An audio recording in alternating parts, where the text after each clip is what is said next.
Hola a todos, soy Daniel Gómez, bienvenidos a la 7ª clase de Acompañamiento Escolar y Relación Educativa, una asignatura del tercer curso de la carrera de Educación Primaria. Hoy les compartiré una exposición titulada Deseo de aprender y escuela y les espero en la clase sincrónica para conversar acerca de lo que ésta les haya dado a pensar. Comenzaré poniendo en medio algunas preguntas e intentaré ahondar en las dimensiones pedagógicas que estas preguntas plantean. Bien, ¿cuáles son las causas del deseo de saber y cómo articularlas en la escuela? ¿Qué experiencias son fundamentales para comprender la aparición del interés por aprender? ¿Cómo sostener y orientar la motivación de un estudiante hacia los objetos culturales? ¿Cuál es el sentido educativo de los límites, las normas y las reglas en la incorporación de un sujeto al campo de lo social? En un principio, la cría sapiens llega por azar a un escenario simbólico que la teje como sujeto en un entramado de historias, de costumbres, de hábitos, de ritos y de mitos.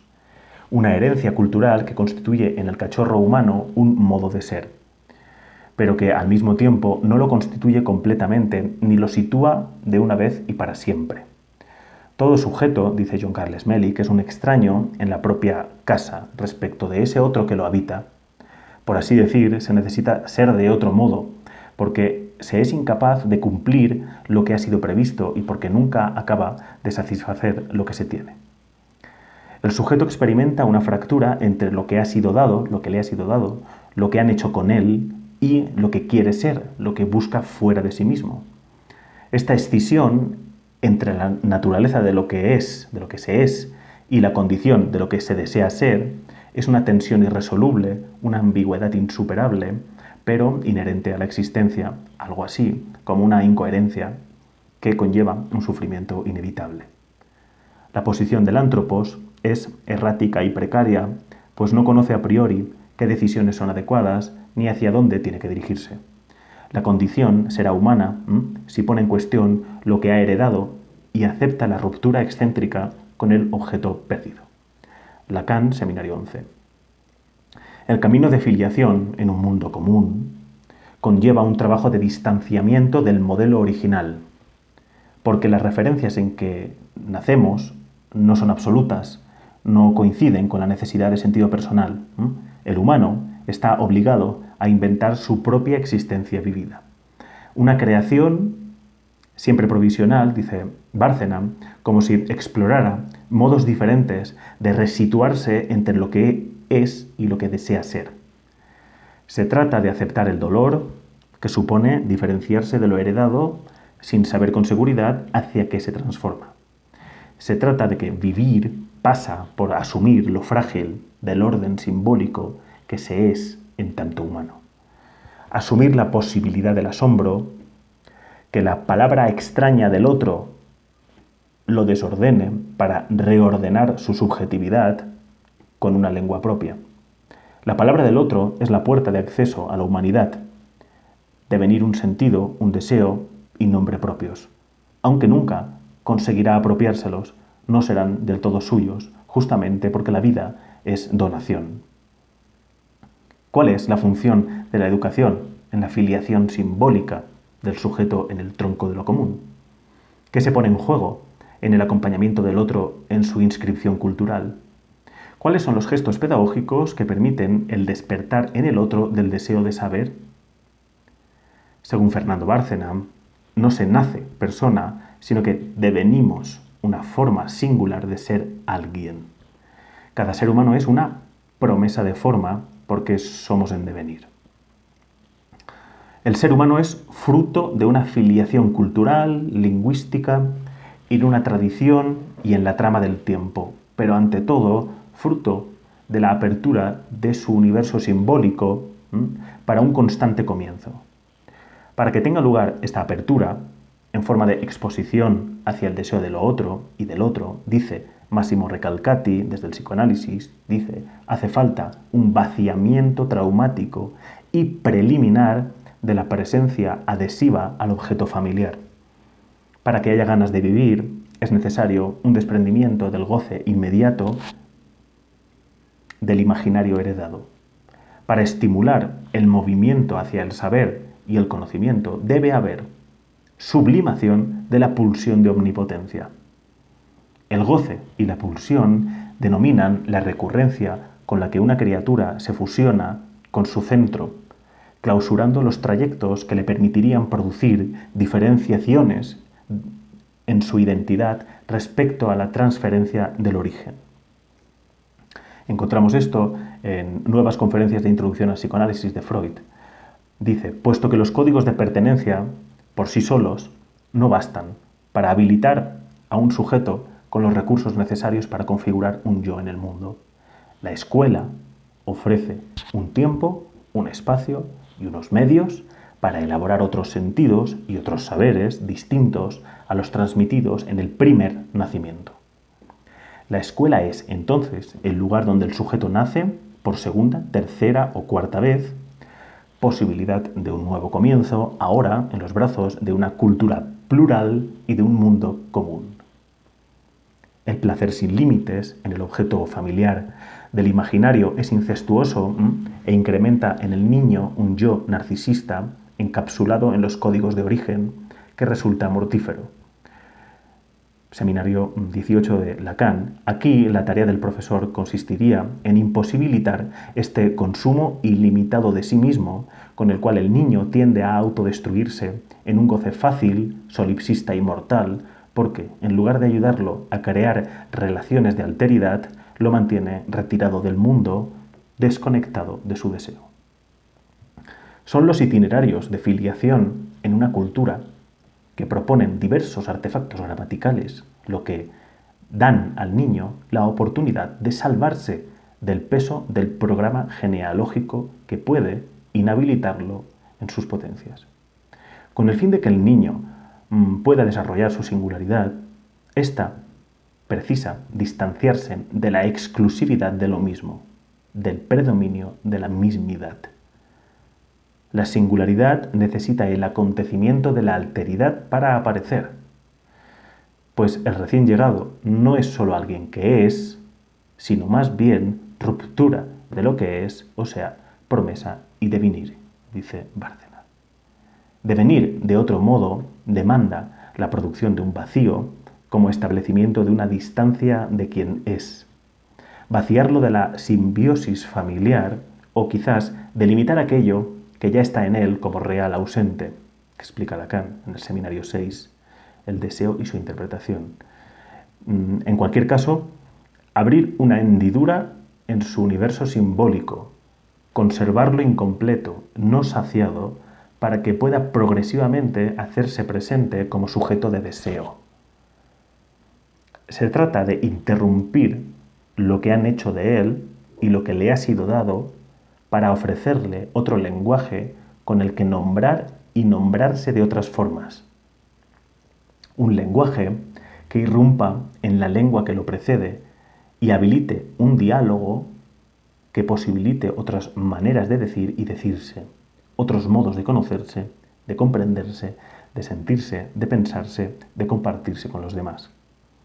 Es la lengua de la rotunda diferencia la que tiene la fuerza de frenar el demasiado lleno del goce incestuoso del discurso de lo igual, explica Byung-Chul Han. Es la palabra del otro la que incide en la reproducción del destino establecido para generar un vacío en lo idéntico de uno, brechas a través de las cuales un sujeto puede trazar recorridos de subjetivación inéditos. Jean Machelin y Martin Simons, en su libro Defensa de la Escuela, escriben lo siguiente: así pues, la formación implica salir constantemente de uno mismo o trascenderse a sí mismo, ir más allá de sí y del propio mundo vital por medio de la práctica y del estudio. Es un movimiento extrovertido, el paso que sigue a una crisis de identidad. El yo del estudiante queda así suspendido, escindido. Es un yo puesto entre paréntesis o profanado, y un yo que puede ser formado, es decir, al que se le puede imprimir una forma o una configuración específica. Hasta aquí la cita. La educación acarrea una suspensión temporal de la memoria para hacer posible un nuevo acto de formación. Massimo Recalcati explica una cuota de olvido que permite al sujeto desidentificarse del discurso ya establecido por el logos paterno, una separación del saber ya sabido para que el deseo haya espacio disponible para renovar el saber. Deseo de saber como búsqueda incesante de una identidad o yo en el mundo que se impulsa en el fondo incompleto del legado familiar para reconquistar en su viaje las ausencias recibidas.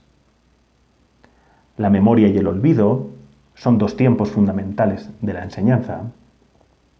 No hay educación sin un baño preliminar en el lenguaje, que es ante todo herencia, pero todo proceso de subjetivación exige una desconexión del circuito cerrado de la cosa familiar.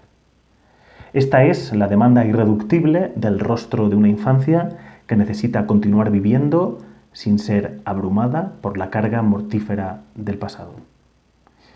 En este sentido, el itinerario de filiación de una criatura se sustenta sobre la base de una promesa. La palabra del profesor debe saber prometer una satisfacción distinta a la satisfacción de la recurrencia pulsional. La palabra que erotiza la cultura debe hacer existir un placer más potente que se consigue a través del aplazamiento, la demora de la satisfacción. Un placer adicional, superior al inmediato, que solo puede alcanzarse mediante una superación de la cosa heredada. Puesto que la anexión compulsiva a los imaginarios, teorizan Freud y Lacan, pueden corresponder mecanismos alucinatorios perjudiciales, insistencias o repeticiones que, aunque persigan la supervivencia del niño, paradójicamente, lo conducen al aislamiento y la deshumanización.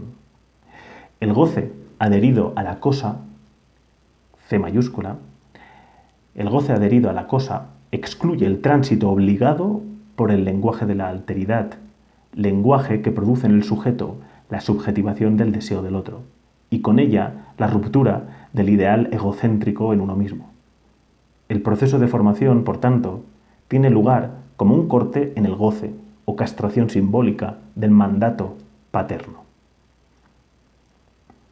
La palabra del profesor imprime un trauma que extrae al niño del foso ajado de lo heredado, trauma que no deja al niño permanecer centrado únicamente en sí mismo y en lo conocido, sino que lo sitúa ante lo extraño desconocido, cara a cara con lo impropio, lo ajeno del mundo y los demás. A cambio de una cierta pérdida de placer en el logos familiar, obtiene una apertura al logos social. A fin de que el profesor sea capaz de sostener esta promesa formativa de sublimación, su palabra debe recordar el nudo ético que la une con sus consecuencias, pues el lenguaje puede mortificar, aplastar un destino en cuanto se vacía de eros y queda despojado del sentido, el rumbo, la dirección, de atender la llamada singular. En un tejido de palabras parece que vamos siendo, pero al mismo tiempo el lenguaje, en palabras de Bárcena, puede llegar a expulsarnos del círculo de lo humano cada vez que se impide el nacimiento de las propias palabras. La palabra pedagógica, que despierta la pasión por el mundo, es, antes, palabra ética, que tiene la obligación de responder de la vida del otro. La palabra como la sonrisa o el llanto del recién nacido necesita ser reconocida para continuar viviendo. Se descubre ambigua, frágil y vulnerable. Por eso, la relación no es educativa si al mismo tiempo no es ética, dice Melik en Filosofía de la Finitud. La acusación ética, que nos impone cualquier infancia, exige que nuestra palabra se haga cargo de realizar aperturas en los callejones sin salida de algunos de sus legados. El profesor debe inspirar diferentes vinculaciones con la cultura, donde el recién llegado pueda relanzar sus trayectorias de subjetivación. Educar es ofrecer un buen lugar para reelaborar la gramática dada y, a veces, ponerla en cuestión junto con sus mitos. Es la exposición del sujeto al lenguaje del otro lo que imprime el límite entre él y aquello que quiere tener. Si la energía libidinal permanece enganchada al deseo desregulado, que todo lo quiere y lo quiere ya, el niño está atrapado y encadenado a su propio goce del uno sin el otro, dice Recalcati. La vida se convierte en mero instrumento al servicio del placer desesperado. Sin los límites que liberan la vida, ésta se vuelve esclava de la pulsión. La criatura vive encapsulada en su yo, desprovista de la libertad que le daría el encuentro con el otro y su deseo. Está la criatura sometida a la repetición de lo mismo que le fue diagramado originalmente, extraviada en el malestar irresuelto que le han transferido sus mayores. El encargo del profesor es imposibilitar el círculo narcisista para que la energía libidinal pueda dirigirse hacia otras inversiones. Los objetos culturales, la tarea escolar, la lectura, las artes, el saber, la escritura, la gimnasia, la relación, etc. La cultura, inflamada por el amor y la pasión de un profesor, hace posible ese tránsito entre la tentación mortífera del yo y la capacidad de reconocerse como perteneciente a un campo de lenguaje más vasto. La promesa de la sublimación es renunciar a la senda corta del consumo liberado en lo idéntico de uno mismo, para encontrar otro placer capaz de hacer la vida más rica, más dichosa, capaz de amar y desear a través de una senda más larga. Para Recalcati, la interdicción de la palabra del otro sitúa la pulsión mortal ante el muro de lo imposible. Impronta de un desvío que impide que la atención del niño se embrolle en los objetos familiares. Su energía se ve obligada a moverse por fuera del imaginario incestuoso para prestar atención al saber y al conocimiento como otras formas de satisfacción disponibles. El límite confiere una discontinuidad a la inmediatez narcisista del goce y destapa un pasaje por donde el deseo accede a la exterioridad del mundo. John Carles Melick escribe: el ser humano es el único que es capaz de trascender las circunstancias actuales, de ir más allá de las condiciones que le dicta el mero presente. Porque su condición es tener la posibilidad de desear ser otro, alguien distinto, diferente, porque su condición lleva en sí la capacidad de ser algo por venir, de porvenir. Daniel Pennac, en su novela Mal de escuela, escribe lo siguiente. Dice: nuestros malos alumnos, de los que se dice que no tienen porvenir, nunca van solos a la escuela. Lo que entra en clase es una cebolla, unas capas de pesadumbre, de miedo, de inquietud, de rencor, de cólera, de deseos insatisfechos, de furiosas renuncias acumuladas sobre un fondo de vergonzoso pasado, de presente amenazador, de futuro condenado. Miradlos, aquí llegan con el cuerpo a medio hacer y su familia a cuestas en la mochila. En realidad, la clase solo puede empezar cuando dejan el fardo en el suelo y la cebolla ha sido pelada. Es difícil de explicar, pero a menudo solo basta una mirada, una palabra amable, una frase de adulto confiado, claro y estable, para disolver esos pesares, aliviar esos espíritus, instalarlos en un presente rigurosamente indicativo. Deseo es distancia entre lo que se es y aquello que se anhela. Contra toda lógica, siempre aspira a más. Deseo es falta que insiste y no decae. Insistencia de cubrir lo que uno no tiene.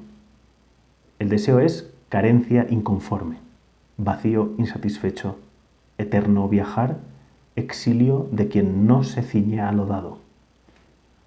No podemos vivir sin la utopía del deseo de un mundo mejor, distinto.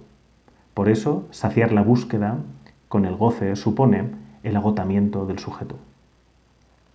Conseguir el objeto, mediante la pulsión, aplaca el deseo, erosiona las ganas de vivir.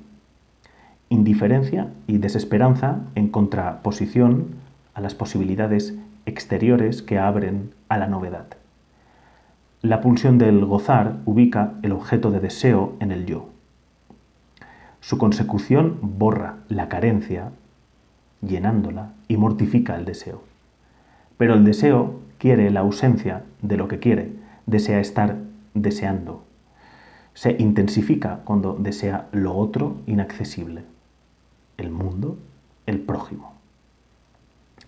Levinas, en Totalidad e Infinito, en la página 153, habla de que algo así como que en la persistencia de la falta, el sujeto desea ser deseado, amado por alguien. La trama subjetiva se entrelaza necesariamente con el deseo del otro, de él, hacia él, por él, contra él. ¿Qué busca en su empuje? ¿Cuál es el origen de su dispararse? ¿Por qué parece tributario siempre del semejante? El deseo es efecto de la entrada del grito de una criatura en el lenguaje que lo envuelve mediante otro que otorga un sentido a su llamado. La madre interpreta en su hijo un saber, un significante en el llanto. Es ella quien da significado a esa expresión. La criatura aprende que su grito, antes que decir hambre o incomodidad, es interpelación que invoca la presencia del otro ausente. La inmersión en el cuerpo del lenguaje necesita que su primer llamado haga signo y establezca correspondencia con la lengua de la madre. Una vez alojado en el mundo del lenguaje, experimentará que las palabras están ahí para señalar el objeto que no está. Confrontará que los significantes del lenguaje responden a un orden gramatical que lo antecede y empieza a estructurar su yo. En la medida en que ingresa esta ley de hospitalidad primordial, la criatura pierde su intercambio natural con el entorno. Puede ya pensar las cosas del mundo sin estar éstas accesibles a la mano. Lacan. La vida humana toma inicio en el momento en que acontece la pérdida de una demanda que será buscada y nunca hallada por el deseo. El lenguaje implica una distancia entre el ser, que es completo, y el sujeto, que está partido. Alienación esta que arrebata el objeto de la satisfacción. La presencia absoluta de la madre. La necesidad de lo puramente animal se torna en deseo referido, inicialmente, al otro del bien supremo. El deseo es la herida de un rastro dejado por una alteridad radical fundante. Escribe Lacan, la sustitución de un significante por otro significante será el origen de la multiplicación de esas significaciones que caracterizan el enriquecimiento del mundo humano. Ética del psicoanálisis. El parto no coincide con el nacimiento del sujeto en el lenguaje. Tras salir del vientre materno, la madre embaraza a la criatura de nuevo con el lenguaje. La significa con palabras como un más de su ser. Segundo embarazo, palabra de sustrato prerromano que conserva su genealogía en el portugués. Barazo significa lazo, cordel, cordón. Madre y criaturas están embarazadas, es decir, ligadas la una a la otra, pegadas en un deseo sin carencia, complementadas. El lazo subjetivo que las anuda es ley de hospitalidad u orden simbólico, es decir, baño preliminar del niño en el lenguaje que Jacques Lacan cifra con el término alienación. Como el lenguaje no envuelve todo del viviente, se desprende un resto que funda la falta en el sujeto. Alienación, o sea, el vacío en uno, lo otro en uno, la posibilidad de lo otro en uno. Este resto es denominado la cosa por Freud. Cita, en torno al cual se organiza todo el andar del sujeto.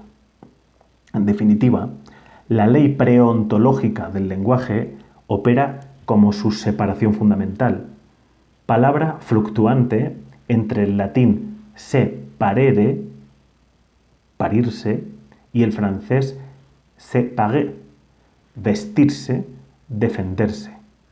Articulación que indicaría el deslizamiento con el que el sujeto procede a su parto.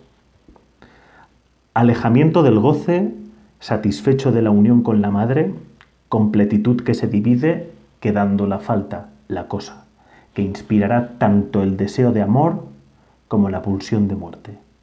Eros y tánatos, presencias inquietantes que no cesarán. Venir al mundo es, pues, venir a una gramática con la que vestirse y defender la herida de un parto, que es una partida, salida, comienzo, pero también un partirse. Engendrar en sí un vacío que será causa de búsqueda vital. Eros busca la otredad porque se siente atraído por las pasiones y la extrañeza del mundo. Tánatos teme aquello y busca lo idéntico a sí mismo, maniatándose al fantasma perdido de lo real. La fantasía del goce primigenio, dice Lacan, de lo real inalcanzable, de la plétora absoluta, conduce la pulsión narcisista hacia la satisfacción que aniquila el eros del deseo. No obstante, la separación entre el deseo y el regocijo en la lógica precursora del otro permite al sujeto alienarse por el deseo de otro, con el que sustituir perpetuamente al anterior. Desear es, en sentido fuerte, cultivar la carencia y hallar placer en ello. Si el deseo tiene meta, es proteger a ésta de ser alcanzada. El deseo quiere su propia duración, mantener su destino a distancia. Persigue prolongarse hacia el objeto, al cual no deja de aproximarse. Al contrario que la pulsión, que busca detener la búsqueda con sucedáneos, semblantes de la cosa, el placer de desear es de otra índole que el de la satisfacción. Es necesario suspender y limitar el goce para que el deseo se sostenga como organizador de la subjetividad. La obtención de goce en lo mismo o en lo idéntico funciona como representación de la cosa del goce inmediato, donde la posibilidad renovadora del deseo se desvanece. Dice Lacan, el camino hacia la muerte no es nada más que lo que llamamos el goce. A pesar de ello, nunca se consigue el objeto perdido, sino semblantes donde el goce opaca y paraliza la energía deseante. Repetición ilimitada de recurrencias hacia una ilusión que parece garantizar la satisfacción, siempre detrás de un estímulo donde anclar el yo, el goce se identifica con semblantes de lo real desaparecido. En cambio, el deseo de saber requiere, previamente, representar dicho objeto perdido mediante símbolos y materias culturales para actuar como fuente de creación y relación con otros. Limitar el ser todo, hacer todo y querer todo permite el surgimiento del interés por y la atención al mundo. Palabras de Levinas en El tiempo y el otro, página 101. Esta es la virtud formativa de la escuela, en su función de sublimación, que separa al sujeto de su yo autocentrado para hacer posible la práctica y el estudio.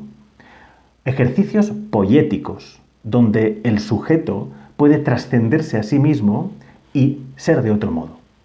Un yo apasionado por el saber, las cosas del mundo y los otros.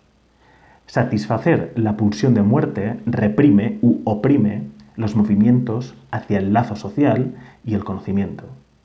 En cambio, forjar relaciones con los símbolos y las materialidades culturales torna inofensivo a Tánatos, dejando espacio libre para Eros. La ley del deseo, que regula la convivencia, interviene acotando el goce individualista. La ley del deseo, que regula la convivencia, interviene acotando el goce individualista y atemperando el anhelo de totalidad. Apatía, cansancio y depresión son señales de un placer sin sentido de medida que deambula en una apreciación indiscriminada de los objetos del mundo. Pues lo que define al goce sin límites es un apetito sin moderación que tiende a desembocar en angustia y depresión. Según Freud, o vigilia sin recurso a la paz, según Levinas. Contra ello, el lenguaje hace interdicción e introduce el aprendizaje de la prudencia. No hay simbiosis entre el objeto y mi mano, porque él ya no está a mi alcance. Tampoco hay la suavidad positiva del gozar sin cierto esfuerzo y cierta distancia por recorrer. Por así decir, donación de tiempo, gasto de energía, padecimiento y duelo de algo propio. En definitiva, para Levinas, experiencias de la formación del yo y de la trascendencia hacia el mundo. Frente a la inviabilidad del goce perverso, es el amor hacia y del otro lo que propicia la esperanza de un encuentro. Es la espera de la palabra donada por el otro lo que me arranca de la barbarie y hace digna mi vida. Es la dedicación al otro lo que mesura mi deseo y restablece en mí el valor de semejante. En la relación pedagógica, la pulsión mortífera inserta una aguda cuestión ética. 2 puntos. El sujeto no tiende hacia su propio bien. Se dirige hacia lo que se presenta como un mal. Como el objeto del supremo bien se haya perdido por estructura, existe un vacío en el centro de lo real del inconsciente. Y no solo hay un agujero que significa el bien absoluto del otro primordial de la primera satisfacción, sino que gozar de sus semblantes está prohibido por la ley simbólica de la palabra. Ningún objeto conseguirá producir aquella plenitud perdida, por eso la felicidad es algo irrealizable. El malestar en la cultura de Freud. El sujeto existe desadaptado del mundo desde el comienzo. Lo que trataremos de volver a encontrar es un espectro no susceptible de asimilación. Pero que la felicidad sea irrealizable la convierte precisamente en una posibilidad. La impotencia ante una plenitud autosuficiente expone nuestra necesidad de mundo y de otros. El espectro que perseguimos, la herida capital del origen, sustenta el deseo. Dice Melik que no hay ningún puerto, ningún oasis que pueda saciar absolutamente los deseos humanos. La vida humana no consiste en encontrar la felicidad, sino en buscarla. Hay que aprender a esperar.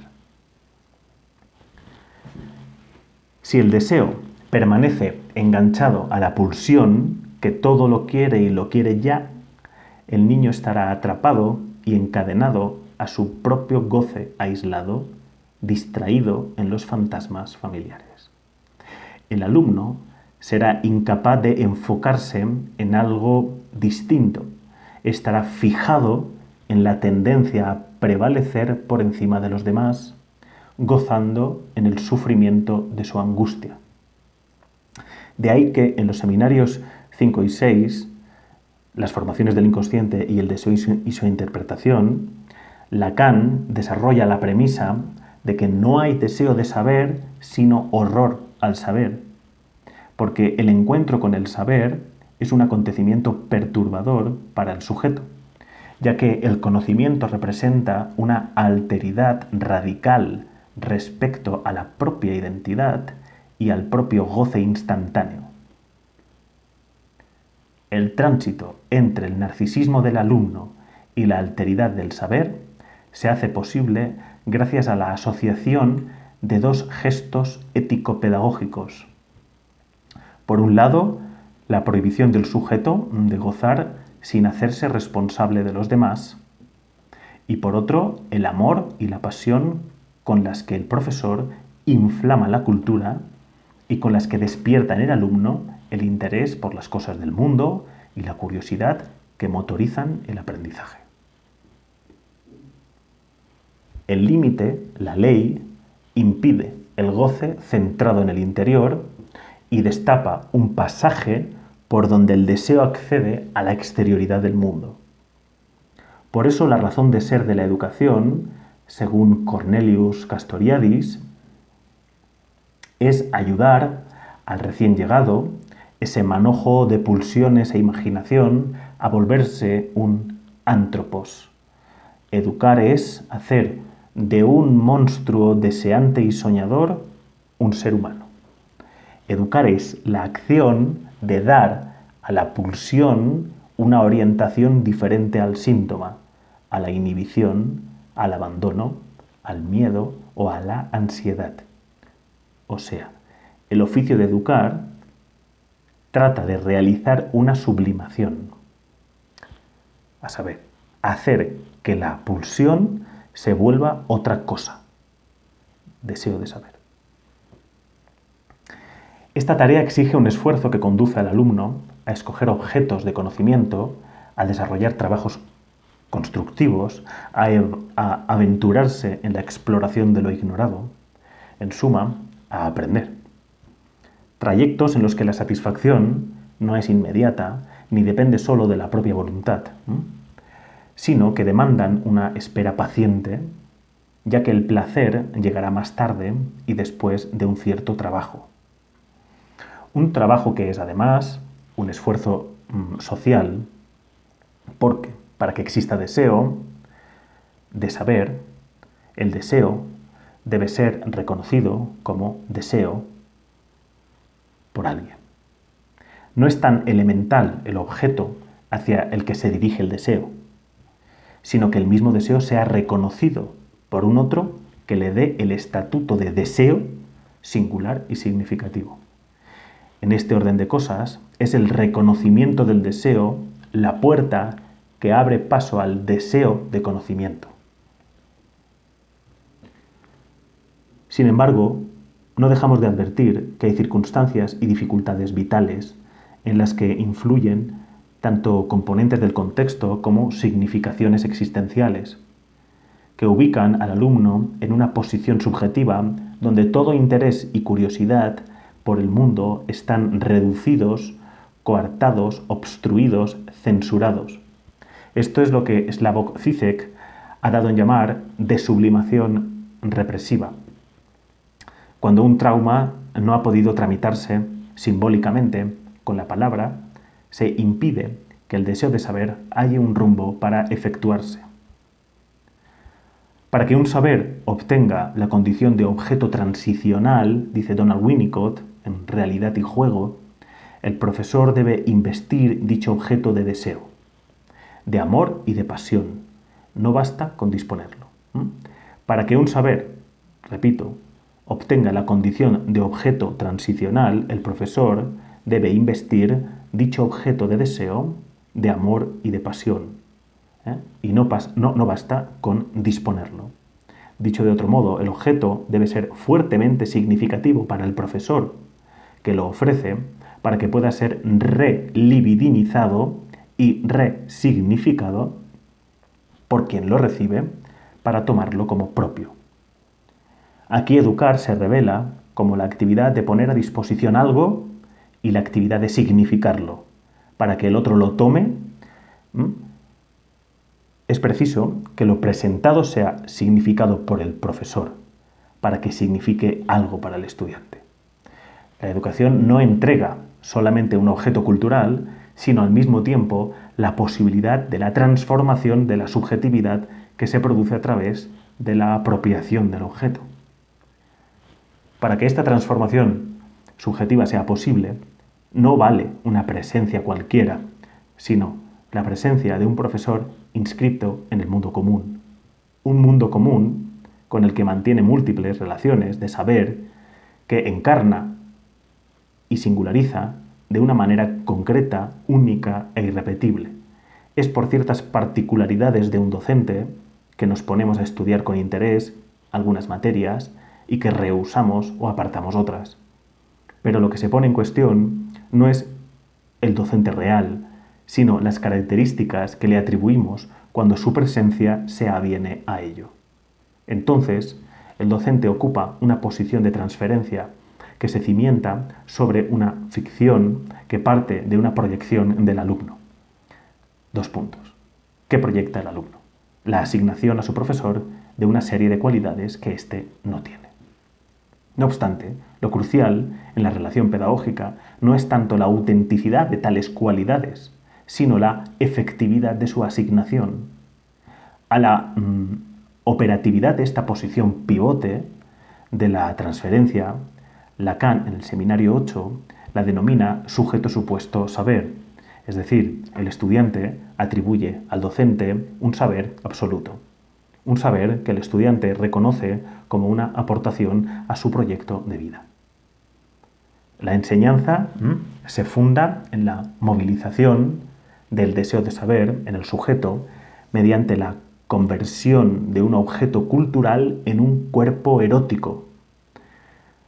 Saber, según Massimo Recalcati, no quiere decir solo acrecentar los conocimientos o ampliar la propia instrucción, sino, más que otra cosa, aprender a ver el mundo desde otras perspectivas y abrirse a la novedad de universos simbólicos distintos.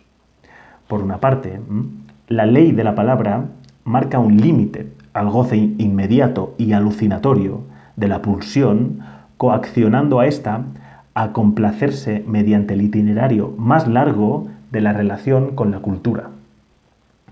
Por otra parte, el saber erotizado por el profesor separa al alumno del goce de lo familiar para llevarlo a una nueva experiencia. De esta manera, los objetos teóricos se tornan cuerpos eróticos que reemplazan a los objetos pulsionales.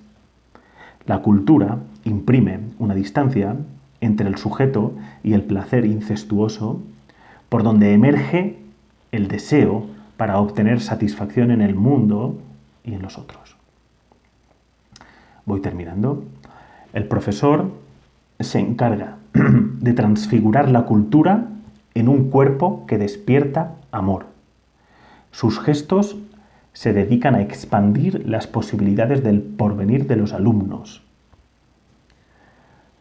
Según Philippe Mérieux, mediante el lenguaje, el profesor hace aparecer la vitalidad y logra transferirla a otros espacios, a otros asuntos y a otras materialidades que discurren por fuera de lo conocido. Lo que hace que el saber sea merecedor de la atención de los alumnos es el amor y el interés con el que el profesor es capaz de envolver el saber que transmite. Es la admiración lo que transforma a un asunto del mundo en algo capaz de incitar el deseo. Con su palabra, con su voz y con su estilo personal, el profesor desplaza el horizonte de satisfacción del sujeto hacia la figura de un otro. Porque lo que desea el deseo, por encima de todo, más que conseguir el objeto, es ser reconocido como deseo por alguien. La responsabilidad del docente no consiste en hacer aprender imparcial y transparentemente un contenido. La responsabilidad pedagógica de un docente es insuflar vitalidad a los objetos culturales. Gerd Biesta. Una vitalidad capaz de provocar un empuje erótico hacia el saber, que es la referencia más potente para orientarse en la propia existencia. Para terminar, algunas de las condiciones que hacen que los objetos culturales alcancen el estatuto de un cuerpo erótico, prendiéndose de líbido, pueden ser las siguientes. Que la palabra del profesor tome la forma de un testimonio. Que aquello que se dice tenga un vínculo estrecho con la pasión y el enamoramiento. Que la posición subjetiva que ocupa sea la de partir de su propio deseo. Que educar es instalar como punto de partida que siempre, para todo humano, para todo sujeto humano, es posible aprender y crear lazos con la cultura. Y que educar es sustentar el principio de que nunca ningún alumno tiene terminantemente concluida la oportunidad de experimentar el deseo de saber. Bien, hasta aquí la exposición. Nos vemos en la clase sincrónica para conversar a partir de aquellas cosas que os hayan interesado o os hayan dado que pensar o os hayan despertado algunas preguntas. Muchas gracias y hasta la próxima.